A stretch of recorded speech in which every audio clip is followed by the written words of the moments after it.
Well, it has been 1 month since detainees at Delaney Hall started a hunger and labor strike. The strike prompted weeks of protests outside and several congressional visits. Pix 11's Katie Corrado with the very latest from Delaney Hall with a look at where things stand a month later. There are only a handful of protesters still outside Delaney Hall on a daily basis, but we continue to see clashes between protesters and the ICE agents and GEO Group employees. A peaceful Father's Day vigil outside Delaney Hall turning violent Sunday when an alleged GEO Group employee pulling into work hit a woman waving a flag outside the facility. I just saw how quiet the road was until people began shouting for a minute. Newark police say the woman was treated at University Hospital and they are investigating.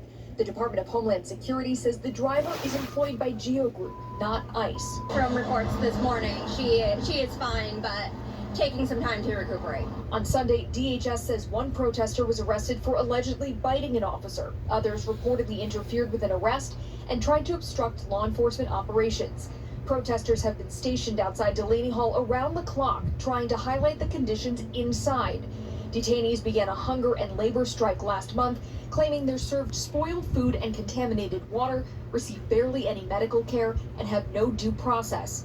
Advocates believe the strike is now over because they say detainees face solitary confinement as retaliation. No New Jerseyan should be able to sleep at night knowing what's happening at Delaney Hall and how those behaviors are very similar at Elizabeth Detention Center as well. The watchdog group Eyes on ICE says there was a heightened sense of intimidation and retaliation within Delaney, and they are having trouble tracking down detainees. We are still trying to locate folks who have been transferred and are not coming up in the system, and unless they communicate with their family members or their loved ones, we don't know where they are.